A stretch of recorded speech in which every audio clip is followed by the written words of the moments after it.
Bien, pour débuter, nous allons régler quelques petits paramètres du logiciel. Le premier, c'est dans Outils. Il faut que vous sélectionniez l'objet s'il entrecroise le cadre de sélection. Je m'explique. Ici, vous avez un carré. Vous voyez, lorsque je passe une zone de sélection, je le sélectionne sans problème. Si vous ne le faites pas, et par défaut, il n'est pas coché, ce qui se passe, c'est que là, vous voyez, il faut couvrir la zone entière de l'objet pour pouvoir le sélectionner. Donc, je le repasse en sélectionné. J'en profite juste pour vous dire que vous avez la possibilité de paramétrer vos raccourcis ici, donc que ce soit pour le logiciel, ses fonctionnalités ou ses outils. Dernière petite chose, l'interface utilisateur. Alors, vous pouvez régler bien la couleur de l'espace de travail. Par défaut, normalement, vous devez être, vous, en foncé et en couleur. Moi, je vais travailler en mono et en clair. Voilà, pour ce qui est du reste, dernière chose, dans Général, cocher mise à jour automatique des ressources liées. En cas de modification, ça signifie tout simplement que si vous modifiez un fichier que vous avez importé, il le mettra à jour automatiquement. Voilà, on va pouvoir s'attaquer maintenant à l'espace de travail.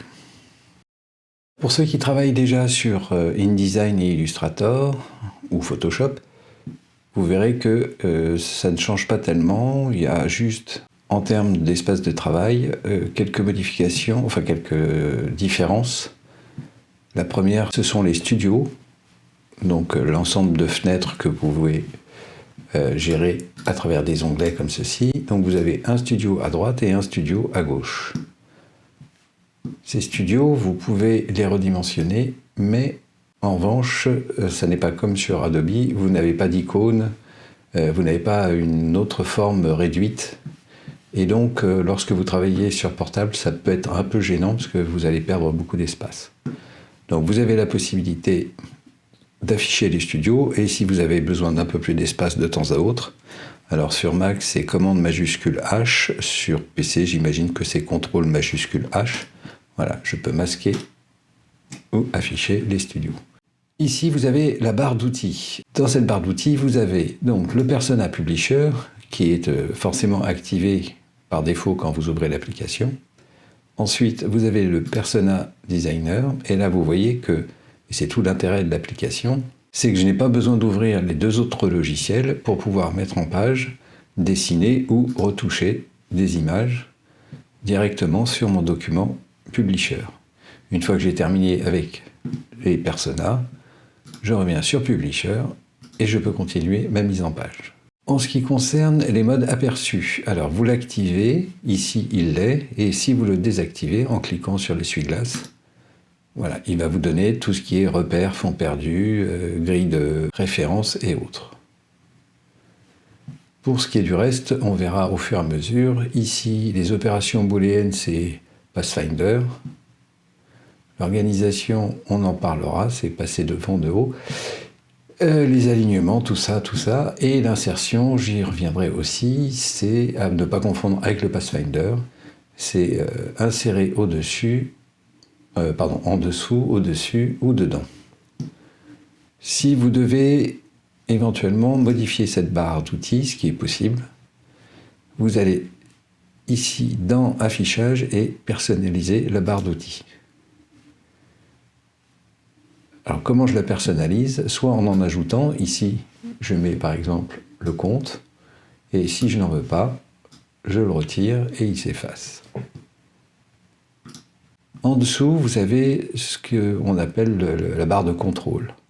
En fait, c'est une barre contextuelle comme sur InDesign et sur Illustrator, pour ceux qui connaissent. Dès lors que je vais changer d'outil, eh bien, les informations dont je vais disposer ici vont changer.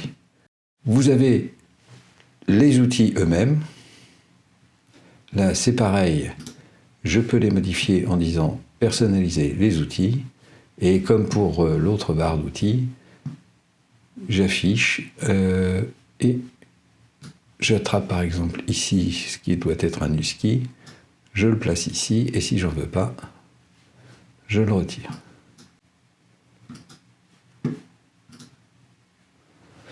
Pour ce qui est des studios, alors c'est comme pour ceux, encore une fois, qui connaissent InDesign et Illustrator, je peux donc, voilà, ici, je peux jouer avec les onglets, voire faire une fenêtre flottante, ici, de cette façon, la placer en dessous, voilà, sur une zone bleue si je veux créer une section à part entière, voilà, ou directement l'emmener de l'autre côté, ici, sur des onglets ou dans une nouvelle section. Alors, style de paragraphe, style de texte, ici.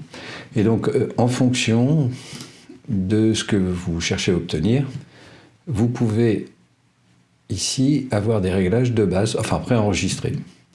Donc moi j'ai des réglages de base comme ceci, où j'ai, pour l'instant en tout cas, tableau, où là j'ai des fenêtres tableau et format de tableau qui s'affichent. Je vais revenir sur format de base, et sinon bien sûr je peux réinitialiser Studio. Et là je repars en configuration sortie d'usine, si je puis dire.